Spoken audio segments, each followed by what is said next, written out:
শ্রী মায়ের কথা। দক্ষিণেশ্বরের দিনগুলি স্মরণ করে মা বলতেন, আমি তখন দক্ষিণেশ্বরে রাত ৩টের সময় উঠে জপে বসতুম। কোনো হুঁশ থাকতো না। জোছনার রাতে চাঁদের পানে তাকিয়ে হাত জোর করে বলেছি, তোমার ওই জোছনার মতো আমার অন্তর নির্মল করে দাও।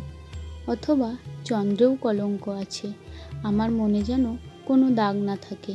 ধ্যান জপ করতে করতে দেখবে ঠাকুর কথা কবেন, মনে যে বাসনাটি হবে তক্ষুনি পূর্ণ করে দেবেন। কি শান্তি প্রাণে আসবে। আহা, তখন কি মনই ছিল আমার। একবার শ্রী শ্রী মা ভগিনী নিবেদিতাকে একটি চিঠিতে তার নিজের অভিজ্ঞতা এইভাবে বর্ণনা করেছিলেন। যিনি ব্রহ্মাণ্ডের প্রাণ, তিনি নিজেই নিজের বন্দনা গান গাইছেন এবং সেই চিরন্তর সঙ্গীত তোমাদের কানে পৌঁছাচ্ছে সেই সব বস্তুর মধ্য দিয়ে। গাছপালা, পশু পাখি, পাহাড় পর্বত সব কিছুই প্রভুর বন্দনা করছে। দক্ষিণেশ্বরের বটগাছটিও নিঃসন্দেহে কালি কালি গেয়ে চলেছে। সেই ধন্য যার কান আছে, সেই দিব্য সঙ্গীত যে শুনতে পায়।